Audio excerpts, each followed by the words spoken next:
All right. Hi, everyone, and thank you for joining us. So today we will be answering some of the most common questions that we get in our inbox here at Herbal Academy on a regular basis. So you can think of this webinar as kind of herbal office hours, where we're sitting down to answer some student questions.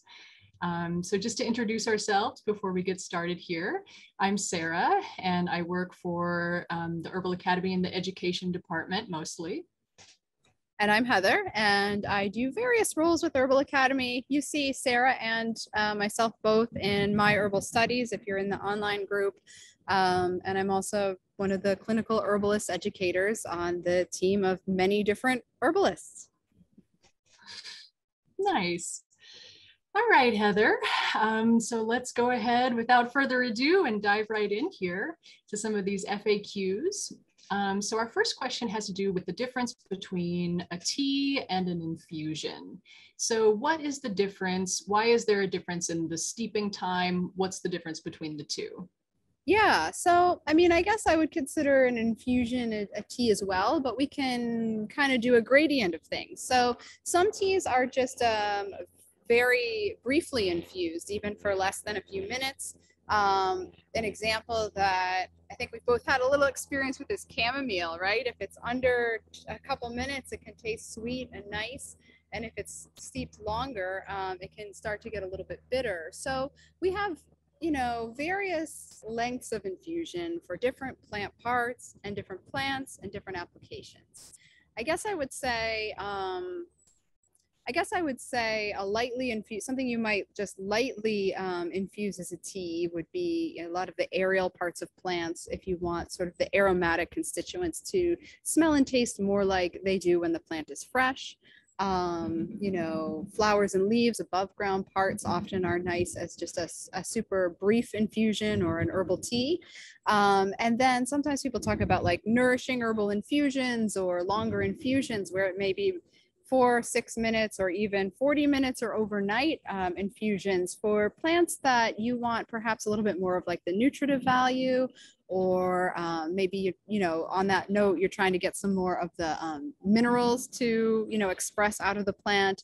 And when you get into using things like plant parts like barks or roots or even seeds especially that are a little bit more kind of like tough and dense and even kind of more permanent parts of the plant, you might want to do longer infusions to let that plant material soften up a little bit more. And then, you know, we even have decoctions, another term, which is you know, typically a little bit longer than a standard herbal tea, but that's also where there's like an active heat source, you know, on the water that the herbs are being, you know, decocted into. So there's a whole gradient. You know, different herbalists, as you know, have different takes, and different herbs have sort of different outcomes with those. But I'd say, you know, above ground parts, flowers, light flavors, aromatic flavors, you might just do a tea where it's just a minute or two infusion, and then as the plant parts get denser or the constituents get denser like minerals, you might use a longer infusion or a decoction. Yeah, that makes sense. You know, and I've had the experience of infusing aromatic herbs like chamomile, or I tried rose petal one time and I just put it in with my overnight infusion thinking that it would taste great. I think I had it with something like oat straw, and the taste was terrible the next day because I just didn't, if I was a beginner, I didn't realize that you really, you know, sometimes certain herbs, their flavors, you know, or their you can almost extract too many of the constituents if you leave it too long. But some herbs that I really love for those, for the mineral rich, like nourishing infusions are things like nettle, violet leaf, oat straw, like I said, raspberry leaf is another one, red clover and things like that. So for somebody who is just getting started in herbalism, how does someone get started making herbal products? Like I feel like that's a really good question. We get it all the time, partially because the herbalism world can feel there's so much to learn, it can almost be overwhelming. So how would you suggest somebody, a beginner, to get started making products? Yeah. I mean, there's kind of two ways you could go with that. You could dive into like an area, an application that you're going to be really interested in. Like a lot of our students nowadays are really interested in skincare and topical preparations. So the herbal skincare course is a great one for people who are interested in that most specifically. You know, or you could look into like certain sort of health issues and supporting those. But another thing that I really encourage people to do, and I think you'll probably expand on this too, is kind of like simples. So preparations that are just one herb at a time. The temptation is great to do all sorts of blends, and learning with Herbal Academy, you will be exposed to like all sorts of like many recipes and blends that you then can adapt for yourself. But it's also great to learn just how to make a simple tincture, learn how to make an infused oil, a vinegar, a glycerin, and really kind of like experience that one herb on its own. You can always then blend them together. You can always then blend them together once you have the sort of foundation and the multiple different parts. And I know you're big on tinctures. I am as well, but I'd love to hear your take on tinctures and simples as well. Yeah, I mean, I think I'm partial to them because that's how I got started. You know, that was really just like the first thing I learned how to do, the first preparation, and it is a fairly, you know, straightforward process once you get the hang of it. And for me, it was a great way to get started because, yeah, I'm a big fan of learning one herb at a time. I think that's another way to kind of get over the feeling of overwhelm that can come along with like, wow, there's such a wide world of herbs out there. You know, where do I get started? So for me, making tinctures helped me get to know them more personally because I could taste them, and then get that, you know, sort of personal understanding of like, okay, this is what the herb tastes like, this is how it makes me feel, and things like that. And I also really love tinctures because they last a long time. You know, they're shelf stable for at least a couple of years, and they're just very convenient to carry around with you. So, you know, that is how I got started. But yeah, I really appreciate what you said about let your interests guide you. Like what preparations will you use the most?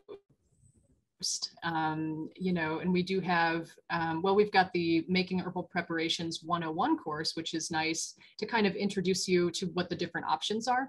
But then we have some really like specific courses that get into like natural perfumery, or you know, one of my favorite topics is herbal fermentation, because you can really play around with fermented foods and herbal beer and wine and things like that are more just really tasty and sort of fun. They can help make it fun too.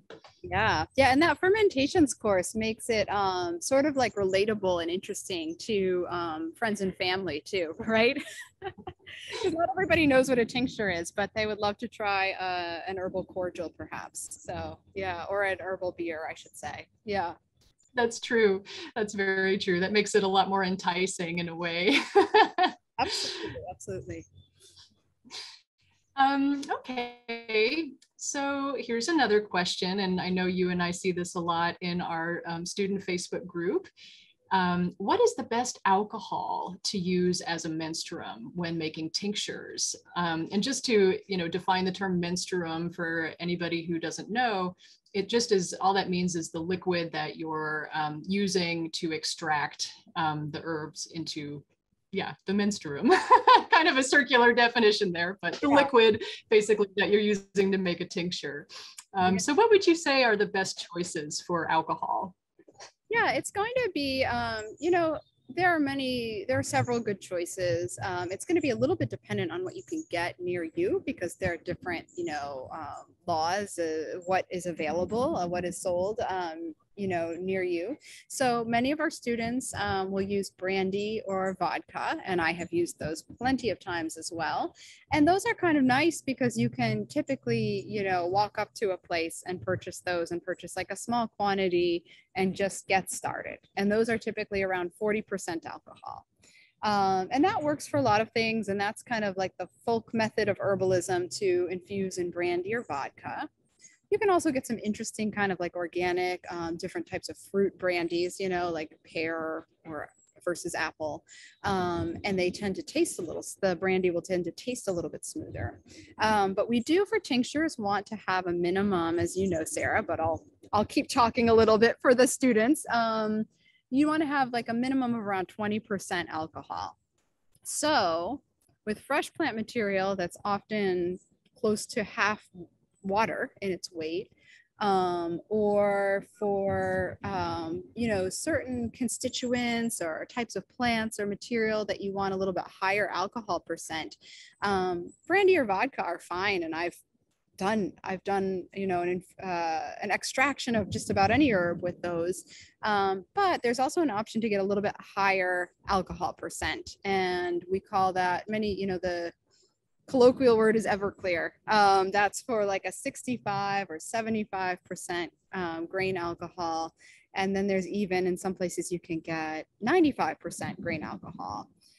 If you can get 95% grain alcohol and in your household, there's no one who's going to be like confused about the use of it and perhaps use it unsafely, then that's a good way to go, because you can then dilute it. You can consider it close to 100% and then dilute it with water to whatever percent you would like, or whatever percent is advised for the herb that you're working with. And also in the long run, I find tends to be a little bit more economical that way, as far as like the actual alcohol content. But we had chatted a little bit more about this. So there are even some other, you know, spin-offs to this idea as far as how to get alcohol where, and, you know, and you elaborate a little. What people often will, people will ask about like brands or, you know, organic and things like that. What's your take on certain brands? Are there certain brands that are better than others or not so much? I mean, you know, you might just consider that like the higher on the shelf or the higher the price, it might be a little bit more filtered. Some people don't want plastic bottles, but I actually personally don't think of almost any aspect of herbalism in terms of brands. I just consider like, what is the contents of it, you know? So it's funny, you have to kind of retrain our minds sometimes from like the consumerism mentality. And so I don't recommend a specific brand. I just look for sort of percent, if it's filtered a good number of times. And then if you can, you know, if you can spring for the organic options, or if that's available, that's a great way to go. I think you've used organic alcohol for your tincture making. Is that right? Yeah, I mean, so I live in a rural area in the Midwest, and for me, it's all about what's available. So sometimes, like, I have been able to find organic vodka just at, you know, the local liquor store, which is really nice. So I've bought that before. I have not been able to find organic brandy, but I know of other people around at least the country who do have that available. Sometimes even like artisan distillers, local artisan distillers, which if you have that available to you, you're very lucky. And it would be great to support them. Exactly, support folks who are doing that. I mean, I will say, like, I'm able to buy like a 95% high proof organic cane spirit online. And so I have that shipped to me because, yeah, I really do like to have that high, you know, alcohol content on hand, just so I can control the alcohol percentage, you know, for times when I want to. I mean, I'm also a big fan of the folk method sometimes too. And like, I think brandy is nice because it tastes nice, at least to me. I mean, that's all a matter of personal preference and opinion, but I find that brandy can maybe pull out a little bit of more of a sweet flavor in an herb. So I really like it for things like lemon balm, you know, where it's just a nice, it becomes nicer to take it then, which I think can be important too for yourself and for anybody you might be sharing these with. Absolutely. Yeah. I love brandy for things that someone might take a larger quantity of, something you're giving to perhaps your relatives who aren't as hip to herbalism as you are, and things like hawthorn berries, or, you know, like you said, things that already have a little bit of like a fruit familiar flavor or sweetness too. It's great. And I mean, the most important thing if you're brand new at this is just to get started, you know, do it the way that you can get started. Yeah, that's a good point. And what about for people who prefer not to use alcohol for any reason? I mean, we know that we've got alternatives like teas, which just use water, or infusions, and topical things like infused oils and salves. But what are some other herbal extracts that you can take internally that don't use alcohol? Yeah, no, that's a great question. And it's great to have options for those who are not interested in using alcohol, or it could be dangerous for them.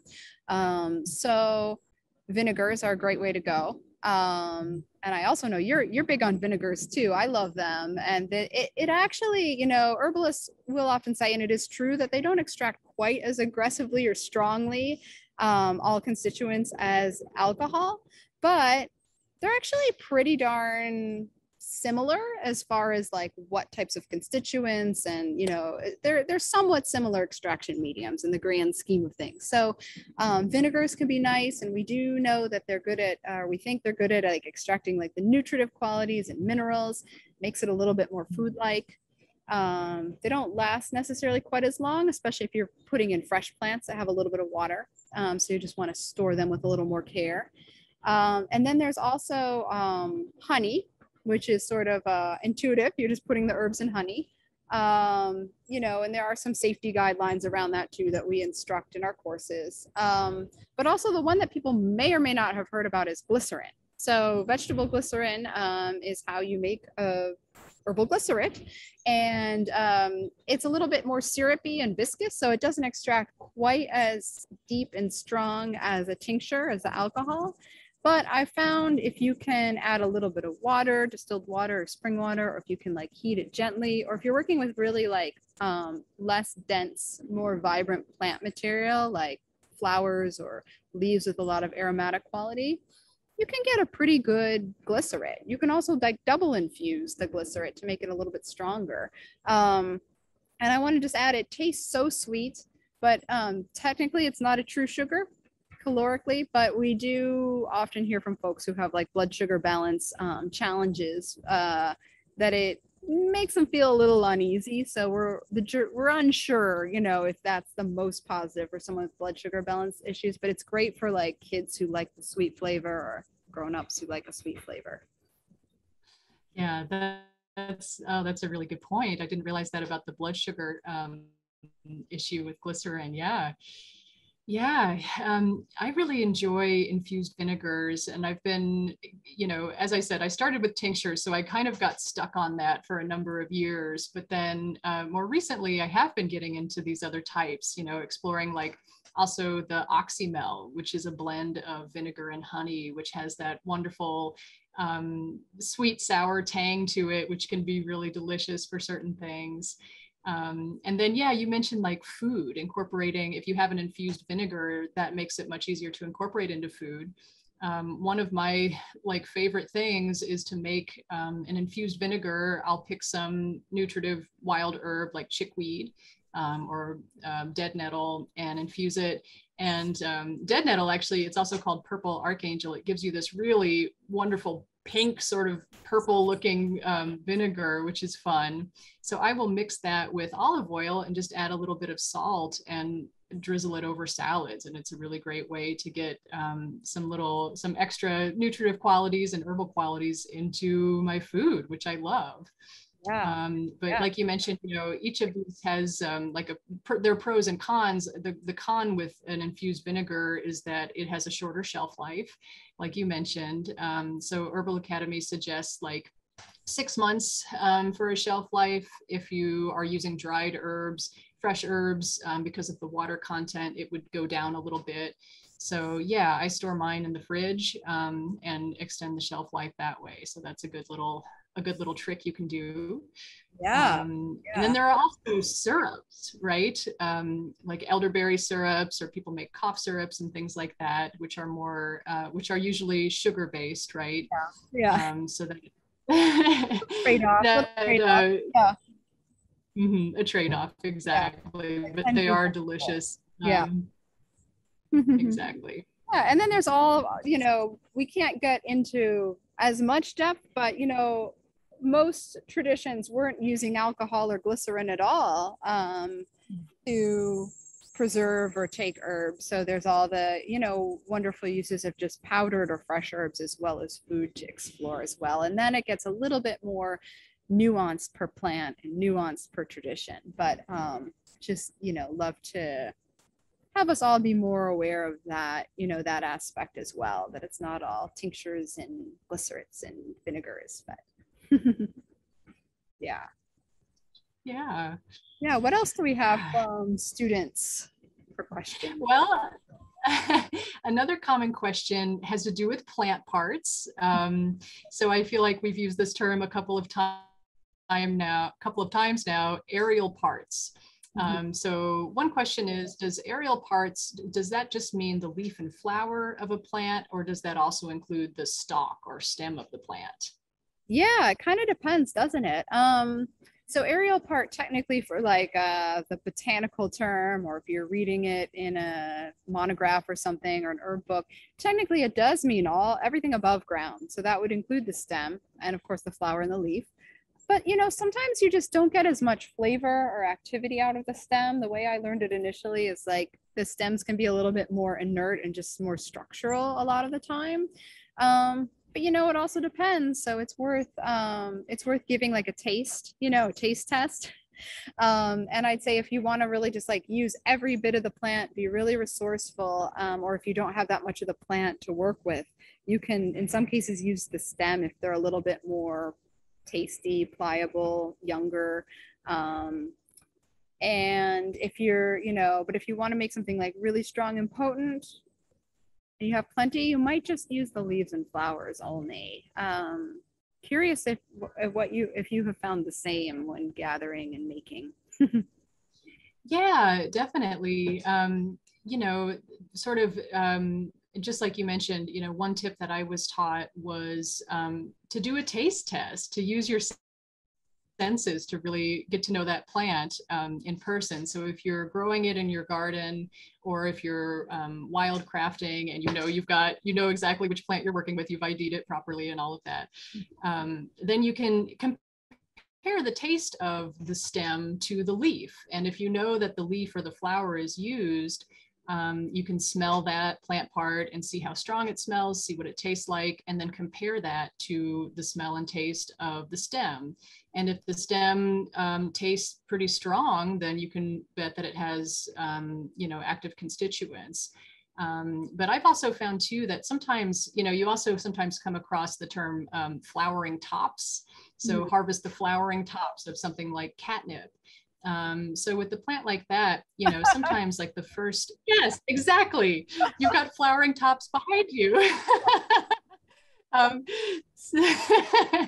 You can harvest like the first top few inches of the plant, and you can notice that the top few inches of the stem are really flexible and aromatic. But as you get toward the bottom of the plant, they become woody and sort of fibrous, and in my mind, not as usable then. So that's another way. I mean, this is, there's so much to know when it comes to wild crafting and harvesting plants, and we're really just scratching the surface here. So, I mean, if this is something that interests you, you can check out our botany and wild crafting course. That's a really great place to get started with learning how to identify plants and best practices for harvesting live plants. So yeah, that's great. That's great. Get some, you know, you can gather some approaches to looking at plants in the world, and then use those like organoleptic tools, the tasting and smelling. And you will have to make some decisions on your own as an herbalist. You know, we have a great big community and we can help guide, but there's also something to like, just as you described, like tasting the tops and seeing what you think. Yeah. Awesome. So true. Yeah, it's like the experience. It does feel like sometimes people are, you know, they want to be sure about something before they try it, but sometimes trying it really is the best way to learn. Yeah, definitely. All right. So another question is, what are the best herbal books for beginners? What are some of your favorites, or how do we find our favorites? Yeah. So many. But so things I could say about that. I would love to have people have like at least two different herbalists or authors when they're getting started, because I think that your first herbal reading and first herbal learning you do, like it kind of like puts down a foundation for your herbalist worldview. And it's kind of wise, I think, to see that there are different takes on things, you know, from learning from more than one herbalist or author. That's a great thing actually about the Herbal Academy courses, is every single piece, well, every single course has multiple influences of people with experience. And so you get to learn a little bit more breadth, I'd say. But if you're looking at books, I would pick a couple authors to begin with. And I would go, you know, I would actually like look for something that is really in your interest sphere. So if you're really interested in like Caribbean herbalism, you may be able to, you know, start with, you know, like an herbal that focuses on plants of that region, or you may be able to, you know, focus on plants of another region that you're in, or working with a certain population. Like some folks know that they're going to be working with children, right? Because they have children at home, or some folks know they're going to be working with animals. So, you know, I would look for something that really piques your interest. And we have the Herbal Bookshelf. The Herbal Academy has developed this page called the Herbal Bookshelf, where we have reviews and topics. It's, you know, you can search by topic. But to give you an actual straight answer, there are many, but since we're talking about preps, I really love Making Herbal Medicine, or Making Plant Medicine by Rico Check, because it gives you, for most of the Western herbs that Western herbalists often talk about, it gives you a brief on the uses. And it also gives you answers to like, does this make sense as a vinegar, a tincture, a powder, dried herb, or fresh? And a little bit of instructions to do that. So you kind of get like succinct, but sort of a little bit of everything in one package. And then for more details in product making, I love James Green's Herbal Product Maker's Handbook. I believe that's what it's called. And I'm pretty sure both are in our Herbal Bookshelf. The second one is much more detailed, so you can learn some of the advanced preps, or you can start like learning the sort of why and when of the simple preparation. So I like those two. What have you got for us? I bet we overlap on a couple. So a couple that I really that I refer to all the time, you know, even now, are Medical Herbalism by David Hoffman. And then, so that's kind of like a classic that is a pretty common reference, and it really comes in handy. One of the things I love about it is, well, as I mentioned, I'm a big tincture maker. And so that it has these herbal monographs in it that give you like a suggested alcohol percentage for each herb, of how to best extract the constituents of that particular herb. Another book that does that I really like is called The Modern Herbal Dispensatory by Easley and Horn are the authors.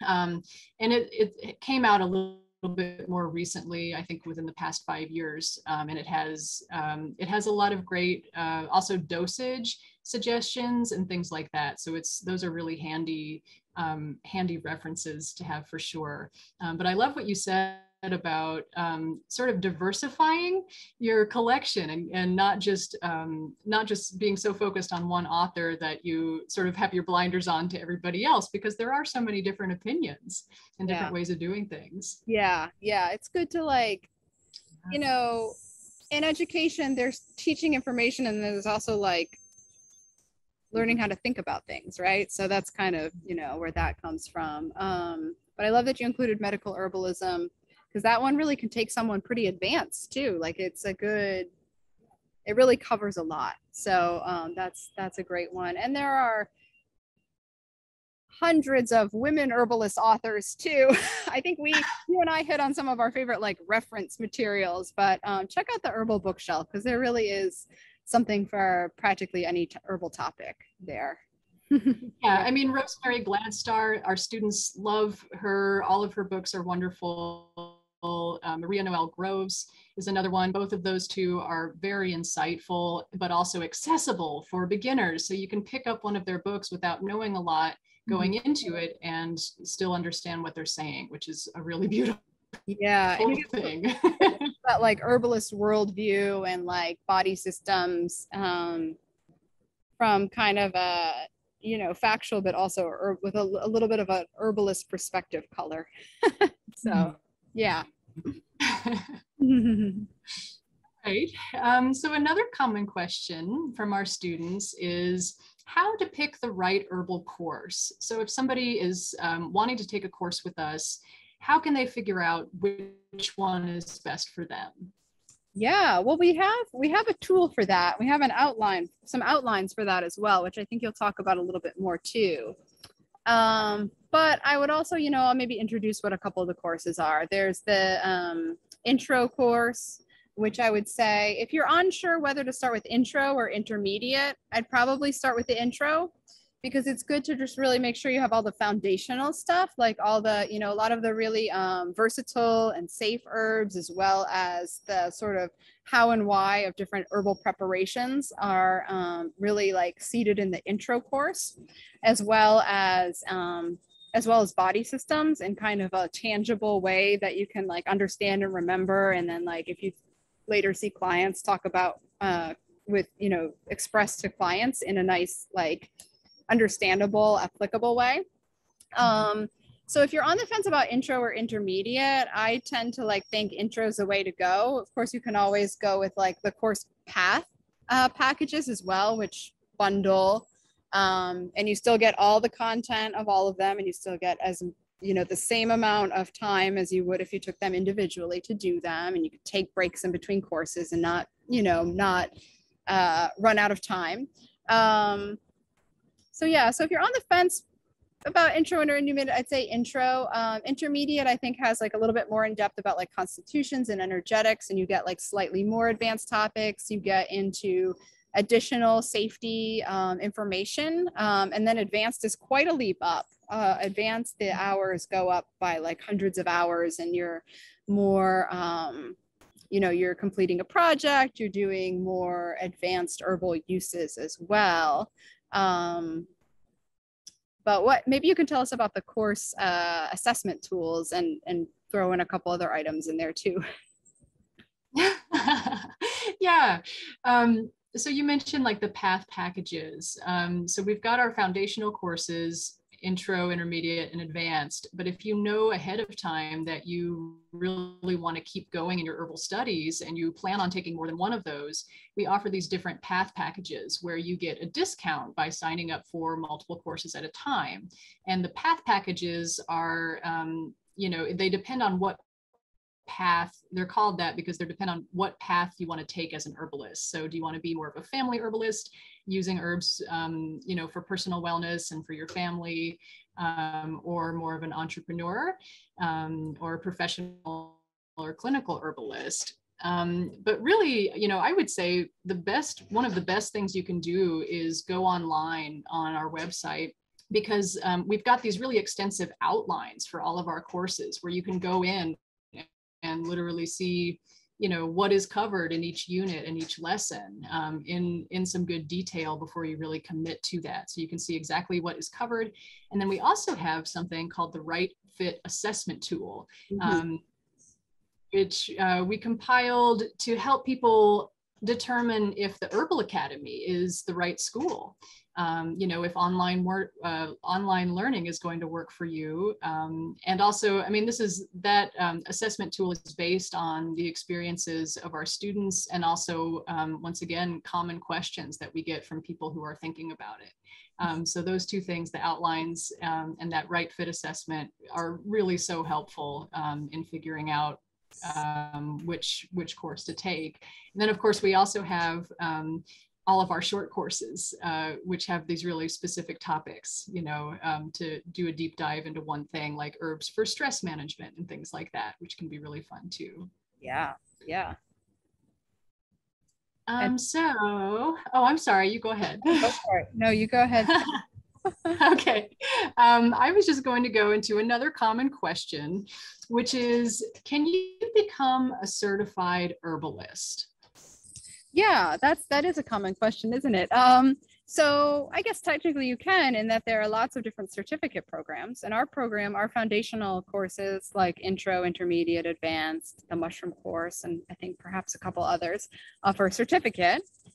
And so many who receive a certificate in an herbal program will call themselves a certified herbalist. And I've had people like introduce me as a certified herbalist. I'm like, not quite, because there's no in the US there's no like technical legal designation of herbalist.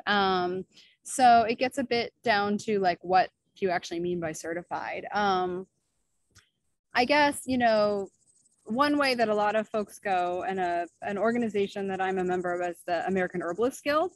So the American Herbalist Guild does not certify, but what they have is a peer-reviewed program for professionals. You can also join as a student member, or you can apply to be a registered herbalist. And this process is something for someone who's gone through advanced learning and is also seeing clients. There's a pretty steep requirement actually for how many clients you see and for reporting your cases to, in your application period to the panel for the American Herbalist Guild. But it is a way to like receive some peer recognition, as well as really kind of challenge yourself to see those clients and have good case records, and really make sure that you know in depth a really great number or body of different herbs. The AHG set up their program from the beginning so that every herbalist doesn't have to have that familiarity with the same like 50 herbs, right? You propose the ones that you work with and demonstrate knowledge of it. And the panel is, a number of clinical herbalists who have each of them a little bit different practice and different perspective. So that's a way that's something to kind of, if you're getting started out, to kind of aspire to and to work towards. And then in other countries, you may have an actual certification, but it depends on where you're located. Okay, that makes sense. Blabbed a little bit, but.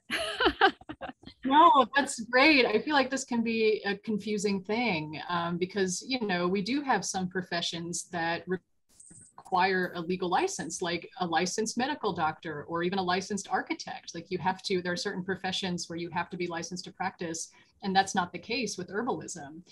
So it's really great that we have, the registered herbalist designation can help people know that demonstrates proficiency. It means that you've done all of these hours and really done your homework, and you have practicing clients, which is all really, really important. And good stuff. So that's a great explanation. Mm-hmm. And it exists in Canada. There's a Canadian Herbalist Guild too. A little bit different, but similar idea. Another professional organization. Yeah. Yeah. So what career, other than a clinical herbalist, what career options are available for people who study herbalism?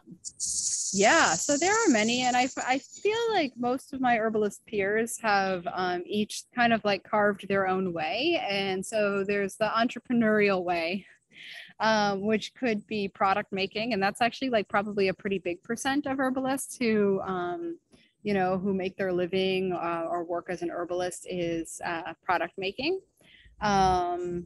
It's a very like sort of tangent or concrete way of, exchanging your sort of craft and knowledge. And I also find like, people are interested in buying from someone who has invested in like becoming educated and who has made the product themselves. So that's like a really big category, I think. There's also teaching, and that's not only teaching people who want to be herbalists, but also, if you, especially if you're coming with already like advanced and conventional health knowledge, you might find that you're a good person to help educate some of the other conventional practitioners who want to learn a little bit more about herbal safety and things of that nature. And then there's just educating the public about, uses for specific health concerns. And that's another way you can go, either, entrepreneurial or, work with different organizations, contracted as an educator. That's the thing, as herbalists, we tend to say that we're health educators as opposed to like giving medical advice or anything like that. So it's a kind of a workaround. There are others, but those are kind of some of the big categories. You and I had talked about this a little bit before. So what more would you say there is? Well, I mean, with educating, that can be teaching and speaking, being affiliated with the school. That could mean working in a shop and sort of being the person that helps educate customers. Some people open their own stores. That's another path to take. And then there's the whole growing herbs route as well, which obviously isn't for everybody, but I've known some people who get into that as a niche, herbal farming, and then either sell to, you know, big, in bulk to big companies, or not big companies, but to herbal companies. Larger than them, yeah. Or just yeah. Bigger than the other option I was going to mention, which is I've also known some folks who grow their own herbs and then make value-added products like extracts or tea blends and then sell them through something like a farmer's market. So that's an option too. And for some people that really suits them. Yeah. It's a great way to go if you can do that, because you get to have conversations with the customer. And I found for me that was more of an active business, active meaning like my engagement in it as well as income when I was able to have conversations with customers than just putting things in stores. But everything is going to work, it's going to work differently depending on sort of what your life, the rest of your life supports and sustains. But farmers markets, I think, are a great way to get started, and you'll learn a lot talking with customers too. Yeah. Very true. Yeah. And, we just recently released our brand new business herbal course. And that's, a totally revamped, redone, rebooted version of the entrepreneur course that we had previously had. And that is really great for people, if you're out there thinking like, yes, I know that I love plants and I'm passionate about it, and I want to put this, to use as some sort of viable career. But even if you don't know what that is, the business herbal course can really help you learn about what these different paths actually look like from, we've got several contributors that have done this before themselves. And so to sort of see what it looks like and get an idea to help you tease out what you might want to do. So I just wanted to mention that as well. Yeah, it's great to not have to start from scratch yourself, to get some sort of inspiration and ideas of what sort of things you should be looking for. So that's a great course. Yeah. All right. Well, that was our last question. So it is time to wrap up for now. But I did want to mention for anybody listening or watching, if we did not answer one of the questions that you have been wondering about, if you still have questions, please feel free to reach out. We are always happy to answer questions over email. So you can, there's a contact us link at the Herbal Academy website that you can use to ask us questions. And then I also wanted to mention that right now we are currently running a back to school sale, which is we're offering up to 30% off all of our courses. So that includes the foundational courses that we talked about, all of the path packages, short courses, and everything. And that is in effect until September 19th. So if you've been thinking about wanting to begin or deepen your herbal studies, now is a good time to do that. Yeah, absolutely. And if you want to do a path, this is the time to get 30% off all of the courses, which is a great way to go to if you can commit to that. All right. Well, thank you so much, Heather, for being here and for sharing your insights with us. This has been a lot of fun. Thank you, Sarah. It was always great to see you. And thank you, everyone, for joining us.